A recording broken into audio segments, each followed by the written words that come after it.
So magandang umaga po sa inyong lahat. Samahan niyo naman ako maglaba ngayon at may ipapakita ako sa inyo. May ibinigay yung amo ko sa kasama ko kanina tapos hindi niya gusto at ibinigay na rin po niya sa akin. Ako naman ay for the go kasi hindi daw siya marunong, pero tignan niyo naman sobrang liwanag niya. Ang ginamit ko lang po dyan pang pa-charge ay itong power bank. Mabuti na lang talaga may power bank ako ngayon. Kasi kung wala, kailangan po itong gamitan ng ulo-ulo ng charger para naman maka-charge ka doon sa pagsaksakan niya.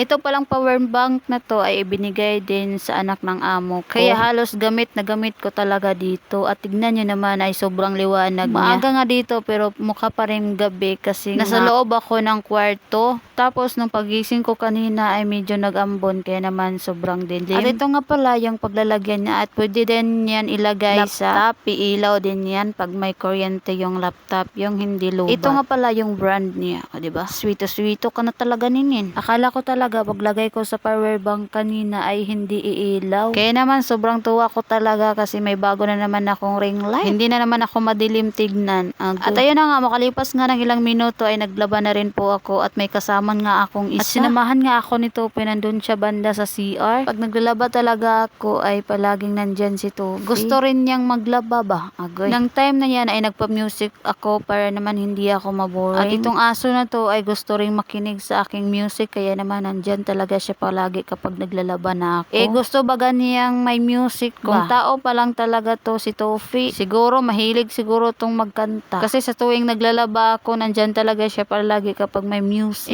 Ikaw ba naman? Magaganda yung music. Sino bang hindi makikinig kapag magaganda yung music dyan? Ilang araw pa nga nung naglalaba ako, may lalabahin na naman ako ngayon. Abunda kaig sabon sininin ba? Kung hindi ko kasi yan labhan, kung bukas ko pa yan nalabhan, tapos busy na kami dito. Mahirap ba naman maglaba kapag busy-busyhan ka ba? Masarap talagang maglaba kapag may music ka, kaya naman kinuha ko talaga yung binigay sa akin na speaker. Kapag sa tuwing naglalaba talaga ako with music talaga yan para naman hindi ako mabuboring. Tapos may new speaker na naman tayo kasi binigyan nga ako nung nakaaraang araw. Kaya tinatry ko talaga kung hanggang saan siya malulubat. Kaya yun, sobrang tagal talaga niya malubat. Kaya naman sobrang happy ko talaga. Kasi may iba kasing mga speaker na madali lang malubat. Kaka-charge mo pa lang, kakagamit mo pa lang ay lubat na kaagad. Hindi ka pa nga umabot ng isang oras. Pero ito, sobrang saya ko kasi nga sa liit niya ay matagal na rin po siyang malubat. Saan ka pa? At ito na nga, balik na po tayo dito sa aking ginagawa. Para namang nangingiba na yung mukha ko kasi kanina pa ako dyan, hindi pa ako tapos. Yung isa nandyan pa rin nakatingin sa akin at hindi man lang ako tinulungan. Patingin-tingin, patugtulog, hindi man lang lumapit sa akin para tulungan ako. Ay nako sa YouTube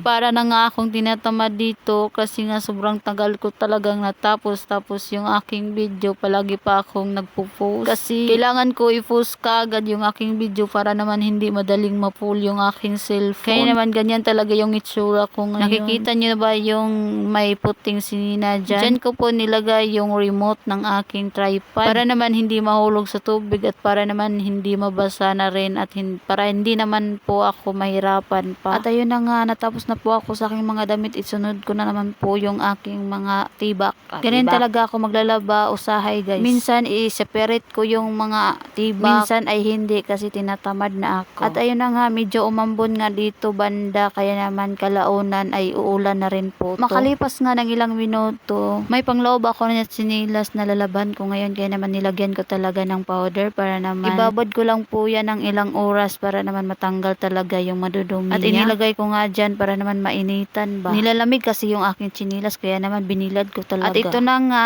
yung sinasapaw ko na pajama ay sobrang hulhol pala. Itinali ko muna para naman hindi mahulhol para naman dalawang tao dito ang sumuot kasi sobrang hulhol na talaga ba at may pasayo-sayo pa talagang nalalaman si Nini. Natapos na nga po ako dyan pagsabon kaya naman sinunod ko na po yung pagbanlaw at ito na nga habang naghihintay ako ay nagwalis muna ako dito. Madami na ngang sagbot kaya naman walisan ko muna para naman hindi magbara sa butas ba. Makalipas nga ng ilang minuto ay sinugdan ko na rin para naman madali akong matapos dyan. Iaabutin talaga ako dito na alas 10 ng umaga. Hindi pa rin ako tapos sa kakabidyo ko ngayon. Kasi nung in-off ko yung aking cellphone, yung bluetooth ng aking remote, lumipat sa kabila. Kaya naman, nagkalburuto ko ba. In-off ko yung isang cellphone ko, hindi naman ma-off. Kaya ayun, matagal talaga akong natapos nito. Kahit medyo kaunti lang naman yung aking nilalabhan ngayon. ngayon. Sobrang tagal ko talagang natapos. Natapos ako malapit na talagang 10 AM. Ganito ako katagal maglaba basta nakabidyo.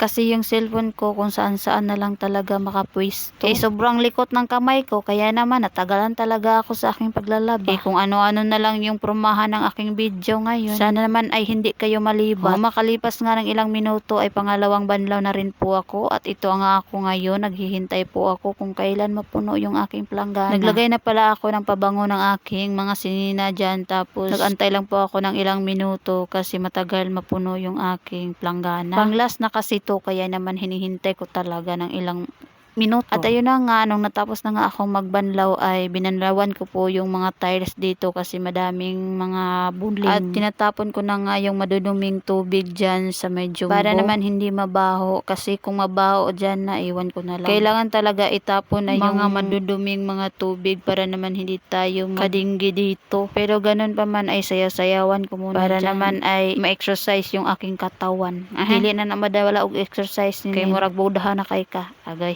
Hindi pa nga ako natapos no, nagwalis pa ako dyan. Kailangan talagang walisan dyan para naman ay walay mga gamo-gamo. Agoy. At ayun na nga, nung natapos na nga ako magwalis ay kumuha muna ako ng hanger. Nakuha nga pala ako ng hanger na yellow para yung naman mabibigat na mga damit ko ay dyan ko na lang po i-hanger. At nilagay ko na rin po yung hanger ko na plastic. Nung nalagay ko na po yung hanger sa paglalagyan ay sinunod ko na po tong banlawan ang aking mga damit. Pang last na po to kasi nilagay ko na po to ng pabango. Naglaba lang ako dito. Bakit naman nakakiri-kiri ka na dyan nini, no? Para ka namang nasugdan. Iba talaga kapag may music ka na makakasayaw ka ba? Kasi tignan niyo naman si Nini, napakimbot-kimbot na lang talaga. Pero ay ka, ang remote na ara sa sinina ni Nini, hindi pa pilit. Para po di na ta maglisod-lisod ba? Unsa man na. Kung mayroon man kayong madidinig ngayon na maingay ay nag-ulan dito sa amin. Buti na lang nag-ulan talaga dito. Gabi na talaga siya umulan, hindi siya umaga. Buti na lang kasi naglalaba. Mahirap ba naman kapag naglalaba ka na umuulan. Hindi na matutuyo yung nilabhan mo. So makalipas nga ng ilang minuto ay magsasampay na po ako. Nilipat ko lang po yung mga damit ni ma'am kasi dyan po ako magsasampay at dyan ko na rin po ilalagay yung aking mga damit. Hindi na talaga ako nahihirapan mag-video ngayon kasi may tripod na nga ako. Pero nai-stress naman ako kapag hindi mo ginamit kaagad yung cellphone mo na naka-open yung Bluetooth at nakagamit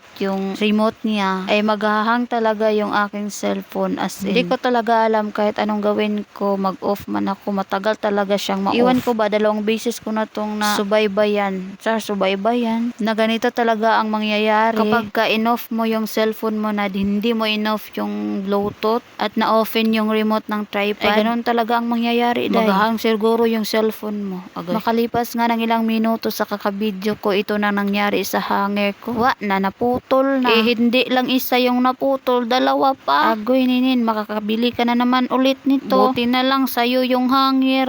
Kay kung sa ma'am to nimo ninin, mapapagalitan ka talaga ng di oras. Ay sis. At ito na nga lahat yung aking nalabhan ngayon. Kaya naman hanggang dito na lang po yung aking video. Thank you for watching. Bye!